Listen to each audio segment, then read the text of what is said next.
Hello everyone, আসসালামু আলাইকুম। Welcome back to my channel Fatema Akter blog 68। আশা করছি আপনারা আল্লাহর মতো ভালো আছেন, আমিও ভালো আছি।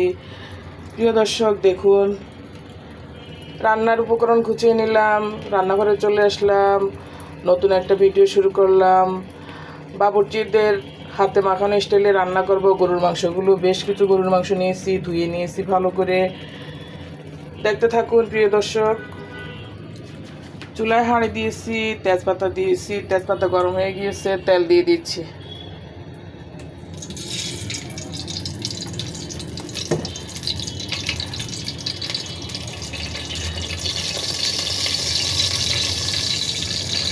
এখানে দেখুন আস্ত গরম মশলা নিয়েছি, দারচিনি, এলাচ, লবঙ্গ, গোলমরিচ, জায়ফল, জয়ত্রী সব কিছু আছে, দিয়ে দিচ্ছি। জিরাও আছে আস্ত, পাঁচফোড়ন আছে।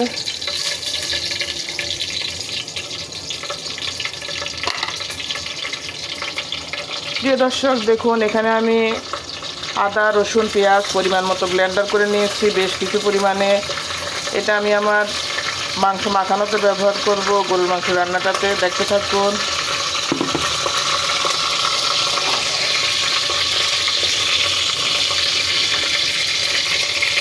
এটা সহজে একটা গরুর মাংসের রেসিপি। হলুদ দিয়ে দিচ্ছি।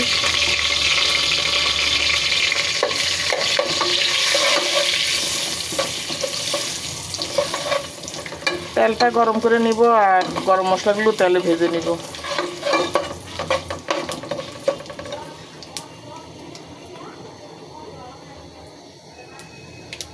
তেজপাতা, দারচিনি, গোলমরিচ, লং, এলাচ, জয়ত্রী, জয়ফল, গরম মশলাগুলো আস্ত দিয়েছি।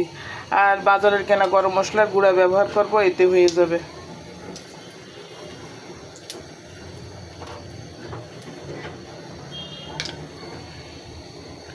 সহজে এটা একটা গরুর মাংস রেসিপি।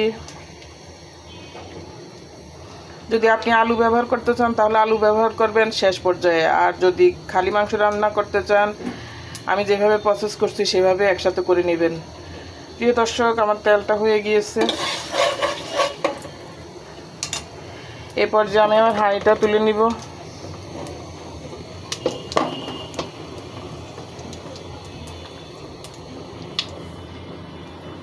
চুলা থেকে হাঁড়িটা তুলে নিলাম।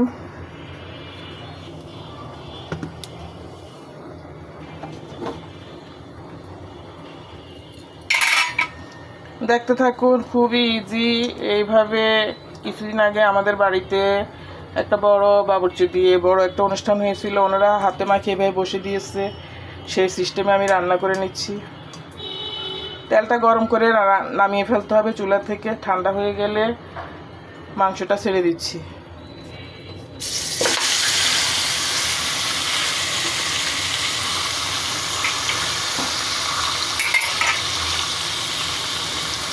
এ পর্যায়ে আদা, রসুন, পেঁয়াজ ছেড়ে দিব পরিমাণ মতো।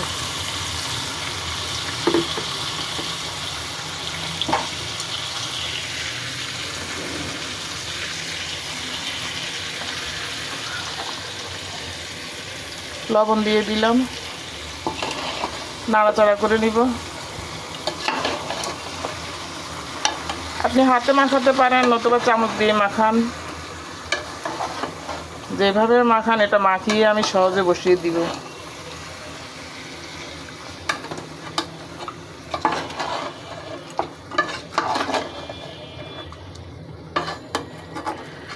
মাংস চুলায় কম কষালে ভালো। আমরা তো অনেক সময় মাংসটা বেশি কষিয়ে ফেলি, ওইটা স্বাস্থ্যের জন্য ভালো না। তেলটা পুড়ে যায়, মাংসটা অনেক ভাজা ভাজা হয়ে এটা স্বাস্থ্যসম্মত গুণাগুণ থাকে না, খাদ্য গুণাগুণটা নষ্ট হয়ে যায়।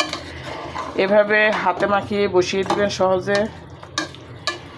একই রকম টেস্ট হয়, আরও ভালো টেস্ট হয় এটা।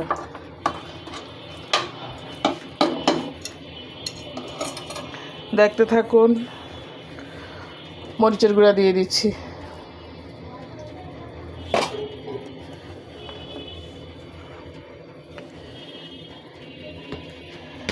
এখানে আমার সব ধরনের মশলা আছে। গরম মশলা, বাজারের কিনা মেশানো ধনে, জিরা, সব মশলা এখান থেকে দিয়ে দিচ্ছি পরিমাণ মতো।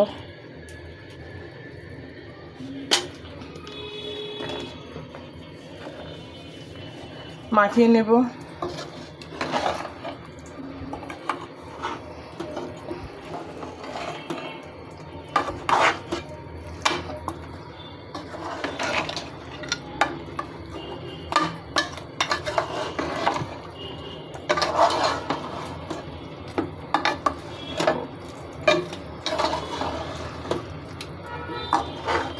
আমি মাংস থেকে বেশি চর্বিগুলো কেটে ফেলে দিয়েছি, বেশি চর্বি খাওয়া ভালো না। মাংসটা আর হাড়গুলো সুন্দর করে চর্বি ফেলে মাংসগুলো নিয়েছি সুন্দর করে। প্রিয় দর্শক দেখুন, সহজে আমি চামচ দিয়ে এটা মেখে নিলাম, আমার হাতটা আর ময়লা হলো না। এখন আমি এটা চুলায় বসিয়ে দিব।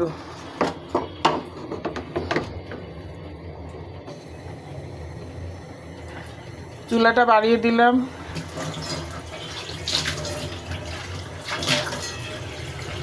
এখন আমি পরিমাণ মতো পানি দিয়ে দিব সিদ্ধ হওয়ার মতো। দেখতে থাকুন।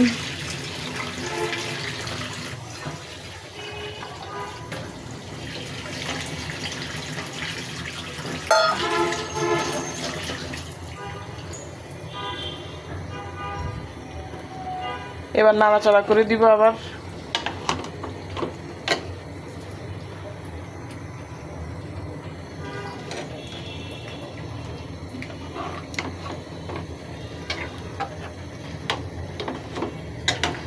দেখুন কালারটা কি সুন্দর হয়েছে। এত সহজে বাবুর্চিদের স্টাইলে সহজ একটা গরুর মাংস রান্না করছি লাল লাল ঝোলে।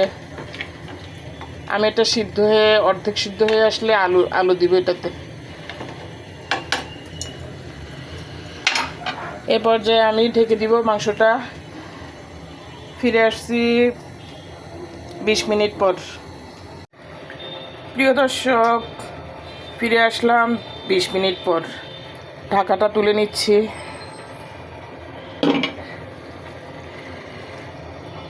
দেখুন মাংসটা রান্না হয়েছে। এর ভিতরে আমি আলুটা কুটে নিয়েছি, আলুটা ধুয়ে নিয়েছি, বেশ কিছু আলু দিচ্ছি।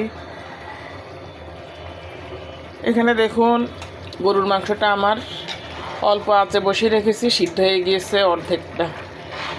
নাড়াচাড়া করে নিব।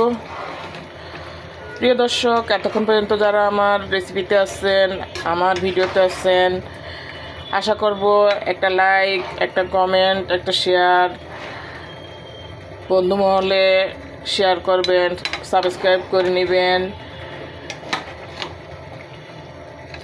আমরা যেভাবে আমাদের রেসিপিগুলো কষ্ট করে করে আপনাদের জন্য শেয়ার করি, দেখাই, আপনারা আবার দেখে আমাদেরকে একটু উৎসাহ দিবেন। তাই অবশ্যই একটা লাইক করবেন, কমেন্ট করবেন, সাবস্ক্রাইব করবেন, শেয়ার করবেন। এরপরে ক্রমান্বয়ে দেখতে থাকুন ভিডিওটা। আলুগুলো দিয়ে দিচ্ছি। মাংসটা একটু নাড়াচাড়া করে নিলাম।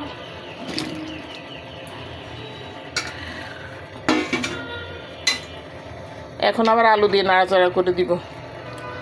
অনেকে মাংসের আলুকে আবার ভাজে, এটার পর আমি মনে করি এটা বাড়তি ঝামেলা। আলুটাকে খালি খালি আবার তেলাইয়ে তেলটা নষ্ট করা, পোড়ানো, আলুটা পোড়ানো। তাই নর্মালি আলু দিয়ে দিবেন, এটাতে কালারটা আরও সুন্দর হয়।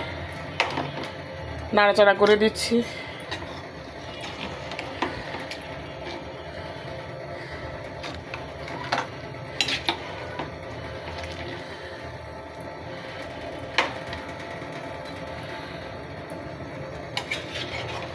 তেজপাতা স্বাস্থ্যের জন্য ভালো, তেজপাতা দিয়ে দিবেন বেশি করে। এটা রান্নাটাকে সুগন্ধ করে ফেলে। দারচিনি দিবেন, বাজারের কেনা রাঁধুনির গুঁড়া মশলা দিবেন সব প্রকারের, ধনে, জিরা, গরম মশলাগুলো সব একসাথে কিনে মিক্স করে রাখবেন একটা কৌটায়। অল্প করে মাছে ব্যবহার করতে পারবেন, আর মাংসতে পরিমাণ মতো দিলে হয়। প্রিয় দর্শক দেখুন, আবার নাড়াচাড়া করে দিলাম আলু সহ। এবার আমার রেসিপিটা আবার ঢেকে দিব। এবার আলুটা সিদ্ধ হওয়া পর্যন্ত রেসিপিটা চলে থাকবে। তারপরে যখন আলুটা সিদ্ধ হয়ে আসবে দেখতে থাকুন। আরও কিছু কাজ আছে, ঢেকে দিচ্ছি আবার।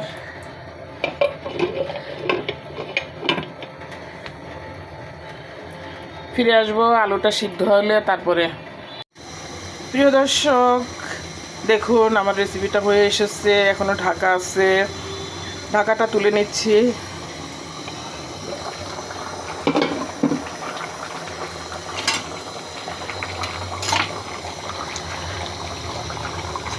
হালকা একটু আলতো করে নাড়াচাড়া করে দিব।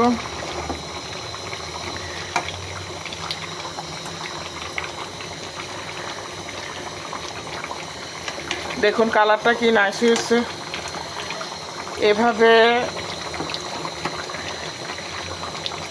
অনেক বাবুর্চিরা এভাবে হাতে মাখিয়ে সুন্দর করে বসিয়ে দেয়, সহজে রেসিপিটা হয়ে যায়। আমি এটা আমাদের বাড়িতে একটা অনুষ্ঠান হয়েছিল, আমার মায়ের মৃত্যুর অনুষ্ঠানে রান্না করেছিল। প্রায় 4 মণ 16 কেজি মাংস রান্না করেছিল ওনারা। সুন্দর করে এভাবে হাতে মাখিয়ে তেলটা গরম করে সেইভাবে রান্নাটা শিখিয়ে দিলাম। ইচ্ছে হলে কখনো এমন করে সুন্দর করে মাংস মাখিয়ে রান্না করতে পারেন, আলু ছাড়াও রান্না করতে পারেন, আর আপনি যদি আলু পছন্দ করেন আলু দিয়ে দিবেন। প্রিয় দর্শক দেখুন আমার রেসিপিটা হয়ে এসেছে। এই পর্যায়ে আমি এটা ঢেকে দিব আর চুলাটা বন্ধ করে দিব। চুলা আর একটু বসানো থাকবে, তখন মাংসটাতে আরও সুন্দর করে দেখুন আলুটা কেটে গিয়েছে, আলুটা সম্পূর্ণ নরম হয়ে গেছে, সিদ্ধ। প্রিয় দর্শক আজ এ পর্যন্ত, দেখা হবে পরবর্তী কোনো রেসিপিতে। ভালো থাকুন দর্শক, আল্লাহ হাফেজ, আসসালামু আলাইকুম।